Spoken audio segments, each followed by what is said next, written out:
Welcome to this episode of Ponderings and Musings of an Ordinary Man. I'm your host, Greg Jacobs. Welcome, everybody, to this episode. I am here with my good friend, John Shannon. And John, I have known, oh gosh, John, how long have I known you now? Too long? I mean, Yeah, way too long. It's been at least I want to 12? say it was no, it was probably 2009. I'm sorry, yeah, no, is that right? Yeah, I think it's been at least, it's probably 16, 17 years. Yeah. Because I knew you from business around town prior to knowing you in a church relationship and leadership. So it's been a long time. But anyway, we And are for excited. most of it's been pretty good. Most of it. Yeah, for most of it, exactly. So the reason I had John on this morning is let me just tell you a little bit about him. So John Shannon, he lives in Shelbyville, Kentucky, where I do, and he's got an interesting story. And I would say that most people feel like their life is not interesting. Most feel like it's kind of common, blasé, whatever. And I think it's kind of outside people looking in that sometimes notice some unique, different things. One thing that I would say that's unique for John is I think he was around 55 years old. He decided to hike the Appalachian Trail. He decided to section hike it over several years rather than do a direct through hike all at one time. And the thing with John is he runs and owns a funeral home business here in town. What would that make you, second or third generation? Oh, I'm number five generation. Five generation. So it Business goes started in 1865. And we've been 1865. in Shelbyville since around 1899. So originally started in Oldham County. And you have both of your son-in-laws that Yes, now work for you as that is well. correct. They're both Yeah. licensed now. Yes. Yeah. So carrying on the Shannon Funeral Home name. So that is kind of John's background. He is definitely a culmination of so many more things than that, obviously. But I just wanted to bring him on and just talk for a little bit on this episode about kind of what sparked him to get away from Shelbyville, Kentucky, and out onto the Appalachian Trail. Some of the different relationships that he established with other fellow hikers he would come, across. What he has kind of gleaned out of this experience, and also just really the preparation that goes into it. I know you and I have talked a lot about that as far as packing food and learning from experiences of I wish I would have done this differently, or I did do this differently after going out on this trip. I decided to scrap taking this along because I just didn't need the extra weight or things like that. So, John, welcome. We'll go ahead Yes, and sir. just kind of start off with what made you decide to go ahead and hit the Appalachian Trail? Well, you said earlier said that I decided that I wanted to do this. I don't think this was my decision. Okay. I joke about that, but I'm really serious in that. Um, I'm a Christian, and I try to live my life based upon how I feel the Lord is leading me. And this was definitely one of those things that just kind of came out of the blue. Um, there's a I can tell you the long story. The quick story looks like 2016. Um, my wife is celebrating her birthday with other ladies out of state, so I take a quick trip down to Gatlinburg. So I did a lot of walking over the years, but I wasn't really considered to be a hiker per se. But I said, and I had been out earlier a month before, did some hiking, and so I came back to Gatlinburg. Said I'm gonna run two or three hike two or three different trails while I'm out. And I had just finished one day hike, and I felt like the Lord was saying, that trail you're going to go tomorrow, that you're going to hike tomorrow. And He said, I need you to go up into the parking lot. Mm. I mean, and I understand that there wasn't like an audible voice or anything like it. It was just kind of an impression that that's where I was supposed to go. So I went up to the parking lot of what many people know it's Newfound Gap. It's right on the state line of North Carolina and Tennessee, right in the middle of the Smokies. And I walked across the parking lot, started feeling weird, didn't know why I was feeling weird. Got to the edge of where I was going to start the next day, which is actually part of the Appalachian Trail. The Appalachian Trail actually goes right across that parking lot. And as I'm I've getting been there. closer, yeah, yeah, a lot of people have taken pictures there. As I got closer and closer to the section by the trail, I started feeling really weird about it, and I couldn't. Nothing had never felt anything like this before. There's a little restroom down the path, so I went to the restroom. Said, I don't know why. So I gathered myself, came back up to the trail, looked down the trail, and what was interesting about that trail is, and again, I was coming back the next day to hike a 4 mile section to Charlie's Bunyan. And so I was coming back anyway, but I felt like I was supposed to come back on that particular day early.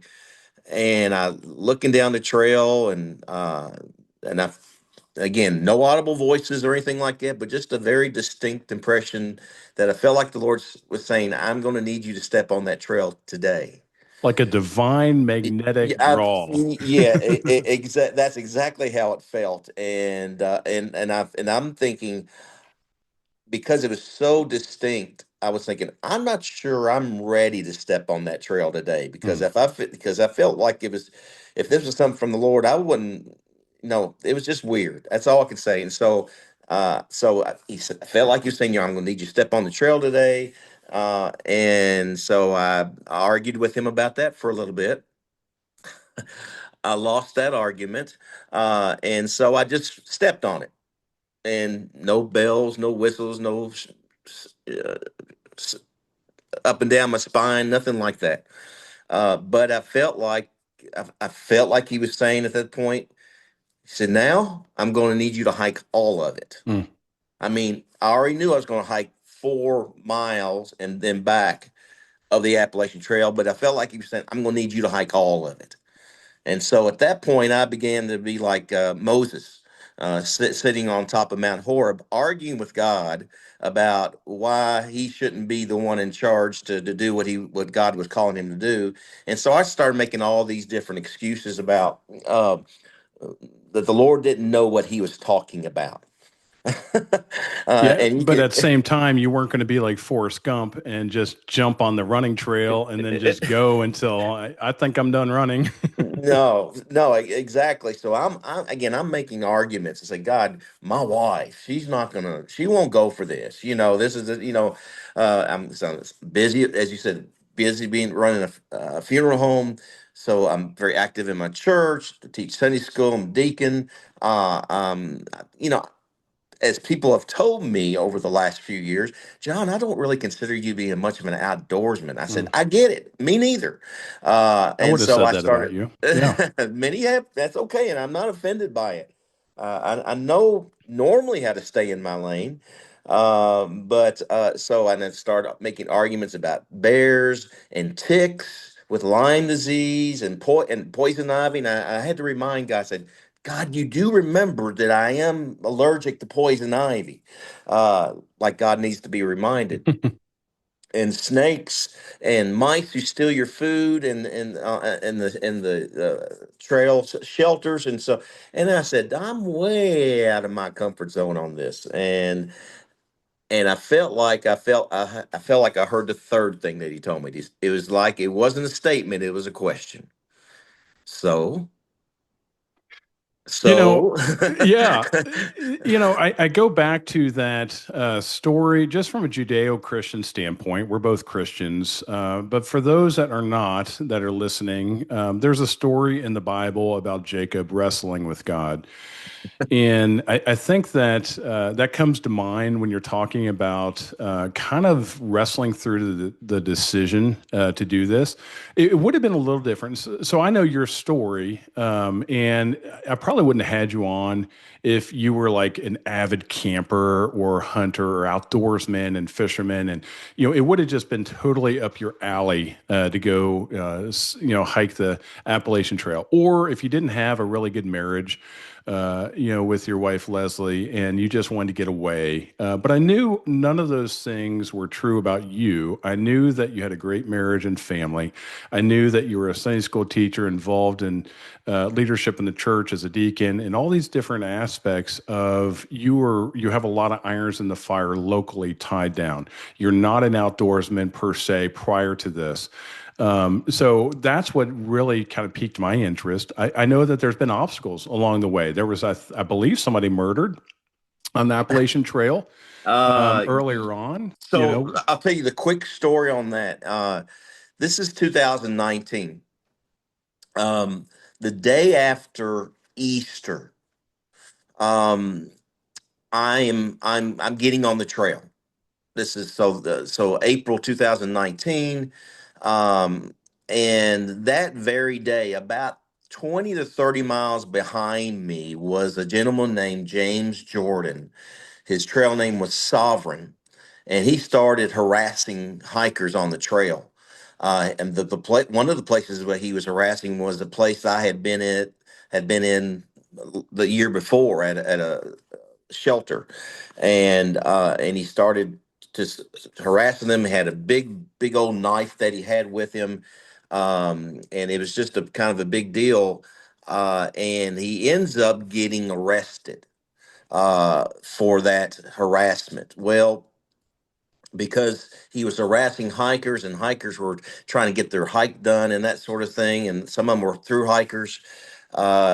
They end up not pressing charges and they release this guy. Well, the guy finds someone who helps him out and tries to he knows he's got some issues, and so he takes him off the trail, buys him lunch, and tries to he puts him on a bus to send him home.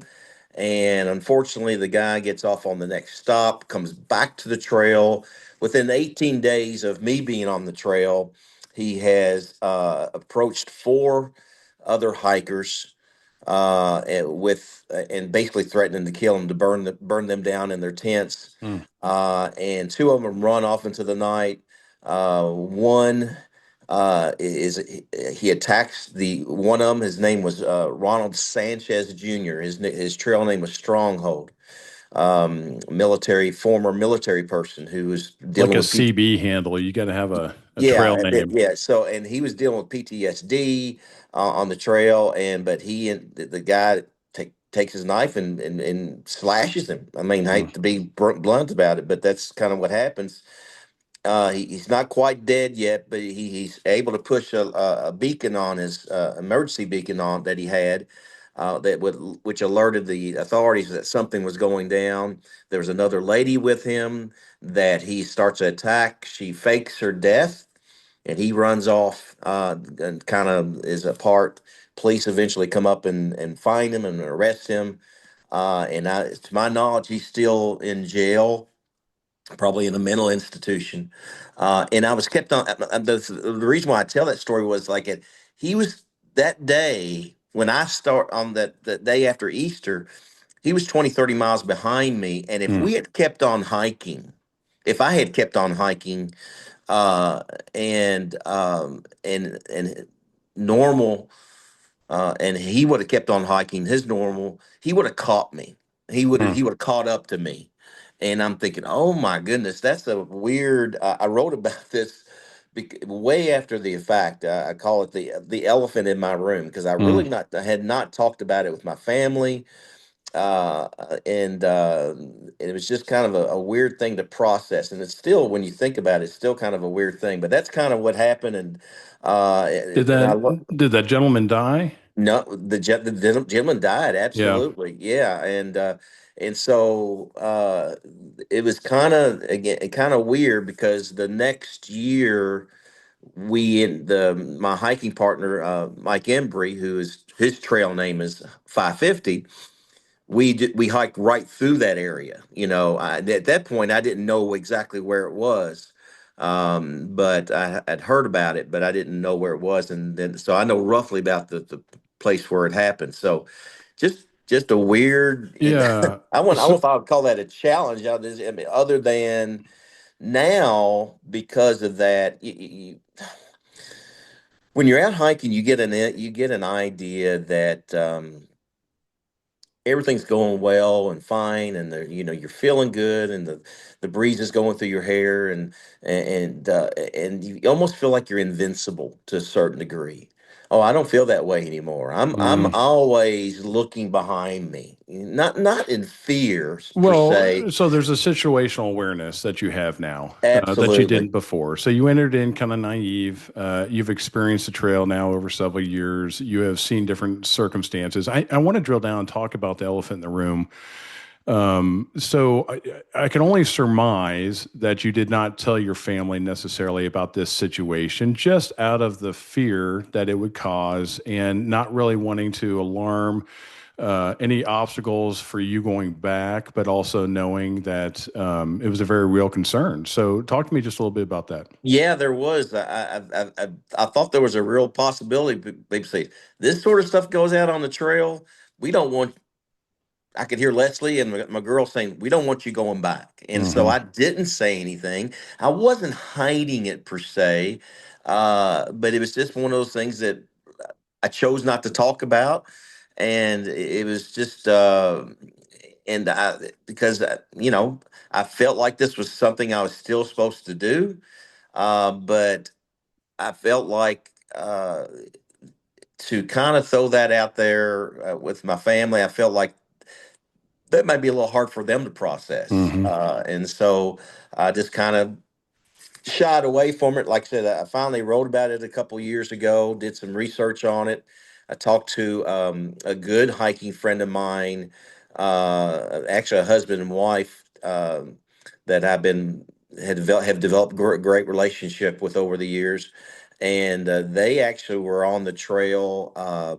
And had did some ministering to them. He's a pastor up in Minnesota, and she, uh, good pastor's wife, and she was able to Was he the one minister. that was going blind that you told me He about? is blind. Yeah, Yeah. he's legally blind, Okay. and he had hiked the trail completely, being legally blind. Now, Wow. his name is Kurt Ebert, but his trail name is Disciple, appropriately. And he felt like he was called to the trail. So we had a lot of similarities, though I'm not blind in that sense. In terms of him, the Lord, he felt like the Lord was calling him to leave his church and to hike the Appalachian Trail. And there's a whole interesting story about that I've written about, and actually I went up to visit them one day up when they were living in Illinois, and we sat down in their living room, and I said, how did this was a decision they made together. They've been dealing with it. Should we leave the church? Should we not leave the church? Should we is the trail a real thing that I'm supposed to do? I'm legally blind. There are going to be challenges, and I remember them talking about this story, and so I said, I've got to know. They're in the middle of this study regarding, it's a book called The Insanity of God, Hmm. and they're both doing this study and preparing for what they think is getting ready to come up for the rest of the year, and they're praying, and again they've been going back and forth whether they're supposed to go or not, and so the Kurt or disciple basically says, he tells his wife, I'm supposed to go on the trail, and she immediately says, I know. Mm. And so I asked him, I said, I said, Teresa, when did you know? He said the second he said it, Mm. it was like bam, bam. I mean, so it's just, but I find it they very interesting, the whole aspect of the divine call that you're mentioning. There's a lot of our listeners that might not be able to relate with that. It's not something that he would call everybody, obviously, to the Appalachian Trail and leave your, no, life behind. What I would say is more of the obedience factor. of that. I also think that there's a fear factor sometimes. I've had in my marriage where I feel that I am led to do a certain thing, and I'm a little fearful of what my spouse, Amy, might say. And then when I bring it up to her, it's almost like, well, I was waiting for you to, verbalize it and bring it up because I also feel the same direction. And a lot of times there's a fear of moving forward, I think, with that.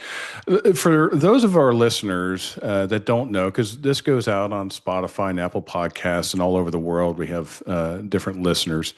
Tell us what the Appalachian Trail is. People on the west coast of the United States might not understand. Somebody in Jakarta, Indonesia, definitely is probably not going to understand. So, how many miles is it? Where does it start? Where does it finish? So I got my new trail guidebook just in the mail. The AT guide. Yesterday. Nice. AT guide. It used to be called AWOL's guide. Okay. AWOL, and then the changed. And so roughly it'll tell you at the how it tells you a little bit of everything about the trail. How the elevation, where the water is. That's right now. The new updated version says the trail is 2,198.1 miles, Mm.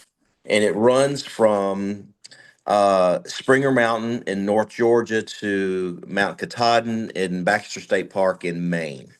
It's Some almost people, like I was there recently. yes, you were. You were there. I mean, I was jealous that you were just at right there near Katahdin, and so I was wondering if you were actually hiking it yourself. So some people start in Georgia, some people start in Maine, some people start in the middle. Some people do it out all at once, as you said. You talking about through hikers. I've been doing it as a section hiker.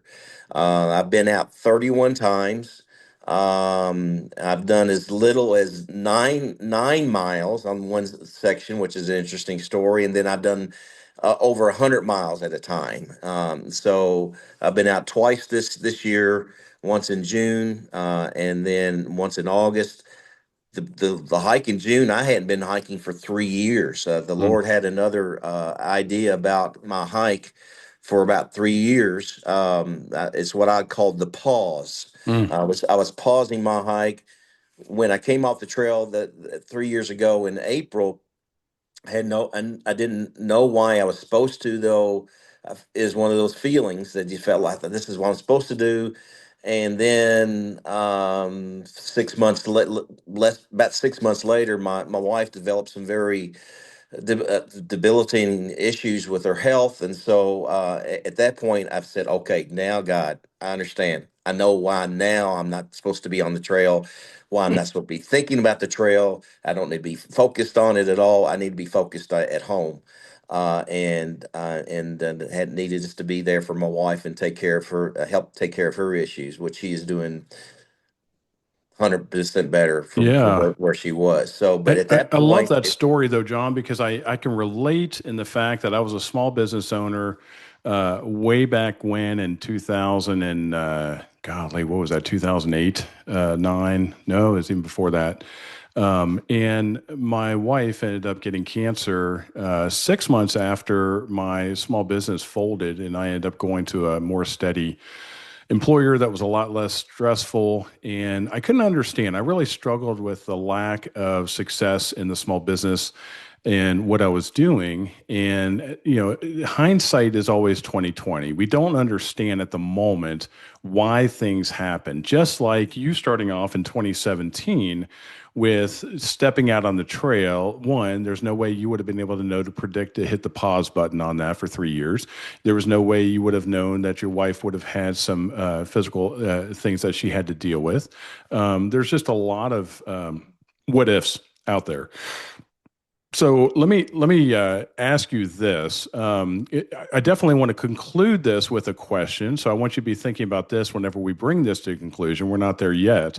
And the conclusion question I want to come back to is knowing who you are now.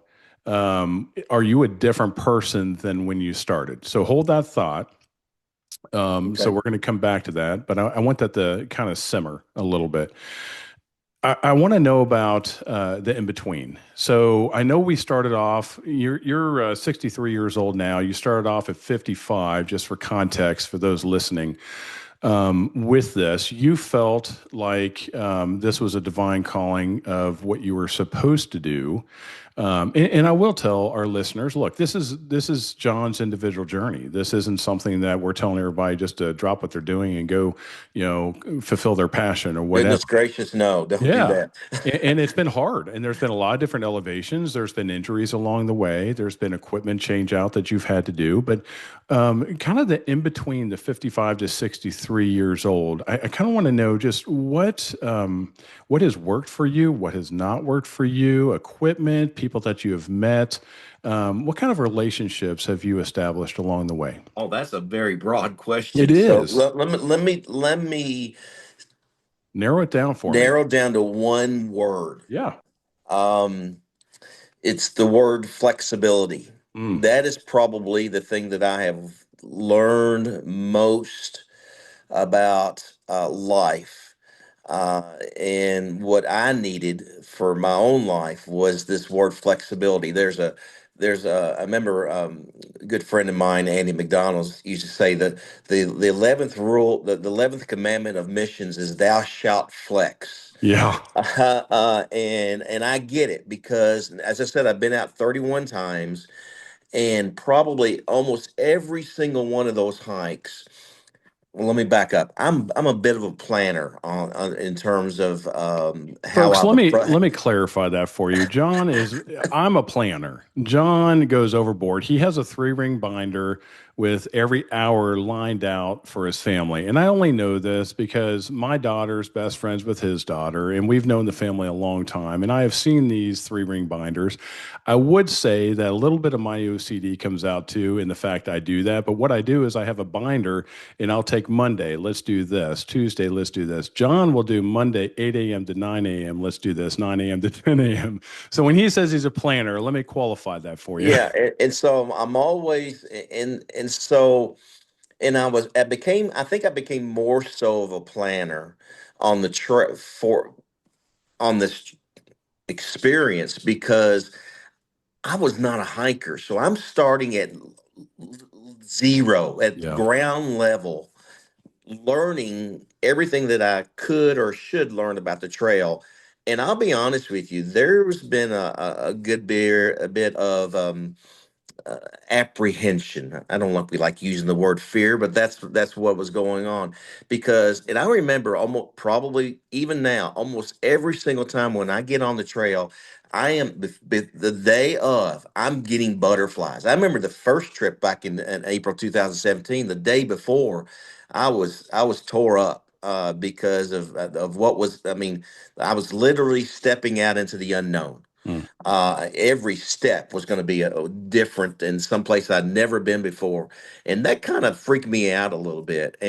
So to kind of offset that, I've I've started to say, okay, this is where I'm going to be today. This is where I'm planning to spend the night. This is where I'm planning to get water. This is where, this is I might meet up with somebody. This is where, and so I'm doing all of those plans.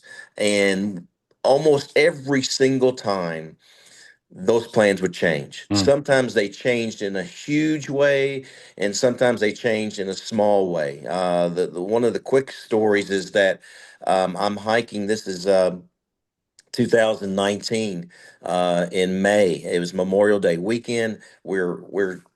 I'm starting on the other side of the Smokies. I know roughly I'm hiking toward Hot Springs, North Carolina. Get up into start my first hike, my first day, just a 2 mile hike because I've been driving all day. It started raining the next morning, and then so uh, make it to a shelter. It's too early in the afternoon. Looking at some people, there's actually had some coverage in terms of phone coverage, so people could look at that. People who were there were looking at the weather, said, "Ah, it'll be okay. It's gonna not be too bad." Well, they lied Mm. because it was the weekend when the tropical storm Alberto Mm. was happening. And what I didn't know was I was walking into just, it started to rain, started to pound rain. Then it started like it was pelting me. It was so bad. And where I was planning to spend the night, It was like I was pouring down. My tent was already wet from the morning before, and I'm getting scared uh, that that I'm out of my comfort zone. I'm way above. It's way above my head, and I'm thinking I don't know what I'm supposed to do. So fortunately, I had written down some numbers for shuttle drivers who are in that area. I finally reached out to one. This is after 2 days. Like I said, this is the second day. So I'm just over 9 miles into my section hike. And I have someone come get me, pull me off the trail. I noticed I was shivering that day because of the rain and just being debilitated of what was going on. They drive me back to my car at Hot Springs. I call my wife, and she's surprised to hear from me because she wasn't expecting to hear from me for another day and a half, 2 days. And she said, "Oh no, what's wrong?" So I said, "Oh, so," and I'm starting to get it out of my mouth, and I'm breaking down. And so eventually, she's a great encourager that way. She says, "You, what do you want me to tell you?" I said, that whatever I just need to do, I'll support you." And she did. That's what she said. And so I ended up making the decision that I don't need to go out anymore. I need to come on home. And I drove home the next day. What was interesting is that, as I said, the tropical storm in Alberto was going on. Where I was getting ready to hike for the next 2 days was going to be right in the middle of a flash flood Mm, area, and I felt like, okay, so as you said, you get these impressions of things. You can't always trust your emotions or what you feel is right. But again, this is one of those very distinct things that I didn't need to be on the trail anymore that day. And I'm thinking, well, I'm never going to finish the Appalachian Trail if I'm doing it 9 miles at a time. But anyway, that's kind of how that worked. But that word flexibility, again, this is kind of created this persona that now I expect that something's going to change. So I kind of hold it this way, that this is my plan. If it's God's plan, it's God, and rather than holding it like this, I don't want to be so unyielding that I'm missing what I'm supposed to be doing. And so I've learned to kind of be just really flexible in terms of what I think should happen, and yeah. then it's okay to plan. There's nothing wrong with planning, but when you do it at the expense of not listening to your gut, or what you feel like God's saying to you, then you're going to put yourself in trouble a lot of times. And so that's kind of the thing that I've learned the most in terms of this word flexibility. I've had to be flexible because since I started the trail, I developed sleep apnea. I'm The first year I developed three small pinched nerves, though I didn't know what it was. It took me off the trail for I went out in April, went out in May. I was going to hike June, July, August, September. But I couldn't because I was dealing with. I mean, they sent me to a neurosurgeon, Mm. which was scary. And finally, they did a nerve test on me, said, "You don't have a problem. You have three small problems. It's pinched nerves, they'll go away."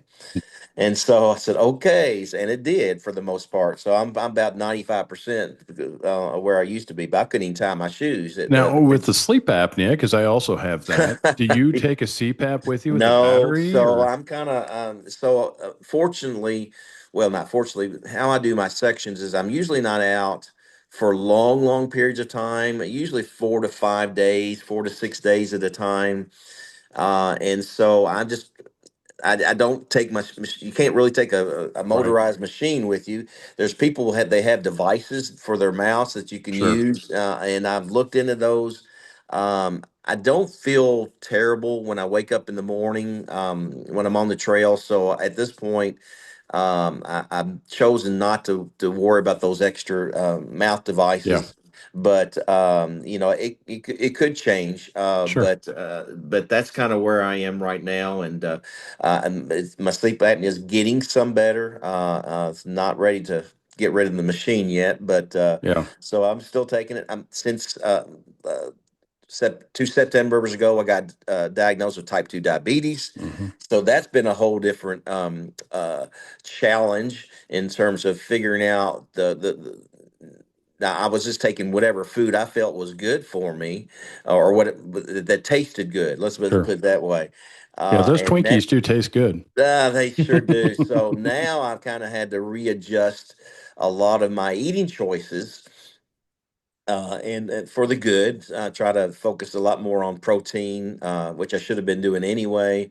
But it's working out, and I've not had any major huge concerns. But it's just, it's just one more extra thing to deal with. As you said, I've dealt with elevation issues in terms of, the Appalachian Trail is not flat. If anybody Yeah. tells you that it's flat, they're Yeah. lying to you. The running joke is that the state of Virginia that I just finished, in August, was that the Virginia is mostly flat. No, that's not true at all. You kind of just, in fact, what in August I took went out with my wife's cousin's husband. I call him Bobo. I'm Hobo and he's Bobo. So I took him out on part of the trail. It's called the roller coaster, and it's about a 13-mile section of just seriously up and down. It's about 4 to 500 feet at a time. You're going up and then you're coming down and then you're going back up immediately and back down. In addition to that, is a very rocky area.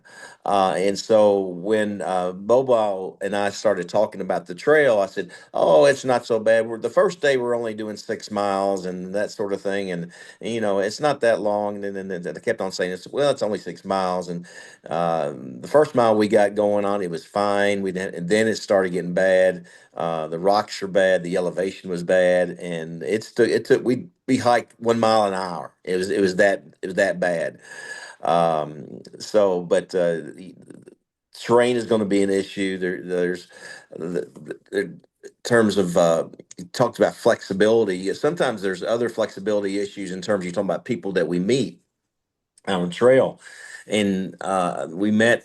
Uh, uh, 550, and I met a girl in Shenandoah, and we came off the trail where our car was, and so we were ending our hike, and this lady had been out on the trail, and this was 2021, right after the year of COVID. I think it was that. Yeah, pretty sure it was. And she was crazy. I mean, so Mm. the things that she was saying. That my 550 tried to alert me.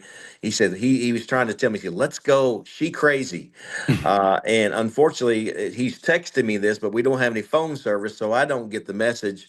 And we're having this ongoing conversation about the lady that really is not all there. We end up showing her, make sure she knew where the water was. We gave her some of our snacks to make sure she wasn't going to starve to death, and then we kind of went our way. We didn't offer her a ride. We said, "Nah, there ain't no way she's getting in our car." And you gotta be a little smart about those types of things. Yeah. But again, flexibility. Gosh, it's one of those things you just. I'm thankful to learn that lesson, because it kind of takes it. Again, it's nothing wrong with planning, but I don't want to be unyielding in Hmm. terms of where I should be, and sometimes it's a learning experience. So, Yeah, uh, I would say I was so rigid earlier on in life with planning, that when things did not go the way I had planned, I got bent.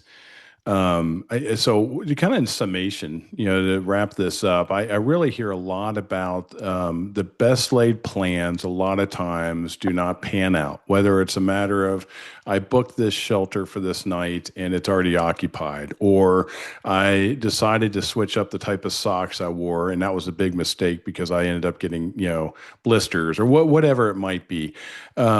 We talked about how I was in Maine on business back in September a couple months ago, and I had the blessing to be able to go on the main wood road and go near Mount Katahdin, and I happened to see the Appalachian Trail sign. I was with a buddy of mine, and I said, "We got to back up. We got to go back there, and I got to take a picture." And he's like, "Why?" And I was like, "Well, a buddy of mine, he's been section hiking the Appalachian Trail, and he'll get a kick out of me being up here." And I had no idea that was kind of the culmination end of the Appalachian Trail at that point. I guess I should have figured that out, being in Maine. But it's just it's neat to me to hear how I call it the speed bumps of life, where you're going along and your wife has some issues. You hit the pause button for 3 years. You end up realizing that I have to maybe get over a fear of getting attacked on the Appalachian Trail, and even more of a fear of maybe even sharing that with family. Not putting words in your mouth, but just knowing that there's a lot of different speed bumps, knowing that you have a business to run back here. But I also find it very fascinating in life. I feel like each of us needs to have an adventure to look forward to. Most people do that in the guise of vacations, and that they look forward to being able to get away from the everyday life. I know you went out twice this year. I would imagine that would definitely be something that is giving you an adventure to live and to seek. I feel like you're probably used as a Christian, as a human out there on the trail with the people that you come in contact with as well. So, kind of wrapping this up, the question I asked earlier, I kind of wanted to simmer on. You started in 2017. There's no way for John Shannon to be able to tell me this is the type of person that I would have been if I had not gone on the Appalachian Trail. There's no way of knowing the course of life, what you would have gained and learned without going on there. But there is a way for you to say, looking back, this is how I feel that I am a different or a better person or worse person. Not everybody, learns from different experiences in life, but just kind of sum that up for me. Who are you now because of that decision you made in April of 2017 to start section hiking? And also, how many miles left do you have to go? Um, so as a rule, and you can ask anybody in my family or work, I'm not a great decision maker. It takes me a while to want to make a decision about things. I want to look at all the different options. I want to plan everything out, and I want to take my time. And sometimes that causes me not to make a decision at all. Um, I think one of the things that I've grown is the ability to make more decisions on a quicker scale because I needed to. Again, I'm making a step every time. Every time I'm taking a step, I'm making the decision on the Appalachian Trail. Do I step on this rock? Do I step on this log? Do I step? Do I go under the tree? And so you're making all these decisions, and I think that has helped me. With a better sense of confidence in myself of that here, yes, I'm in kind of the fearful, not fearful but an unknown area, but I can still, even with butterflies, I can move past the butterflies and I can keep on walking and enjoy what I'm doing. And I think that's probably one of the biggest things that I have learned about myself is the decision making. Again, and how that works with the idea again of flexibility, of kind of holding things out in my hand that way rather than holding tight. But that's kind of the thing I've been looking at the most. The kind of the other quick question you had is that how much more? So right now, I stand at 53%. Mm. I'll tell you the very quick story was that when I jumped off the trail in April 3 years ago, I was in the middle of a section hike, and my wife and I were having this conversation about I really feel like I'm supposed to come off the trail, but she said no. And I said, well, I'm going to come on home then. But she wasn't forcing me at all. It was just a conversation we had. And I'm coming home. She said, oh, no, you're not allowed to come home till you reach the halfway mark. Mm. so, I see. So I did. I made it to the halfway mark. I've added to that, and I'm at 53%. I've done about 1,160 miles plus. The whole trail is 200, almost 2,200 miles. So you can kind of see roughly Yeah, where I'm ending there. So that's the plan. I'm going to keep on taking it a section at a time, and just do what I feel like I'm supposed to do. And then I don't think I'll be back out anymore this year. It's too cold. And so March or April probably the earliest that I would try to be looking at any dates. But I'm looking forward to it. Even though I expect I'll have butterflies sure. on the day or day before that I get on the trail. It's an adventure to live. I was thinking about when I was up in Maine. I went to LL Bean and Freeport, and I would venture to say that now you probably can walk into a place like that and you can know the difference between a Gregory or a North Face bag or backpack or different brands of hiking sticks, things that you had no idea of probably before. And you do gain wisdom and knowledge along the way. And I do think that that's powerful. It is But I powerful, also yes. think that it's really the interactions that you have. For me, it's more the intestinal fortitude. It's that you felt led to do this. You did it. You're still doing it. It was okay for you to pull back and say that this isn't indicative of failure. This is indicative of I'm just going to hit the pause button right now. You've got a full life to live still, and you've got time to do this. Although I concur with you, it's too cold outside. My joints don't work as well when it's cold out. So, well, John, any closing thoughts that you have before we wrap this up? Yeah. No, again, this is really, I've really enjoyed doing this. Again, wasn't anything was on my radar at all. I didn't have it on a bucket list or anything like that. And I guess I had to be willing to step outside my comfort zone Yeah, and to say, okay, this does not seem like it's me, but it's okay to try something. And if it doesn't work out, that's okay too. I mean, I realize I could end up not that August might be my last, could have been my last hike. I don't think it is. I think I'm going to be going out a bunch of more times. But I think the key is just kind of how you feel you're led to go yeah. to do that and One keep day at a moving forward. time, That's all of us can live 1 foot at anyway. a time. Literally one step at a time. Yeah. Exactly. So So very good. to wrap this up, don't be afraid to get out of your comfort zone.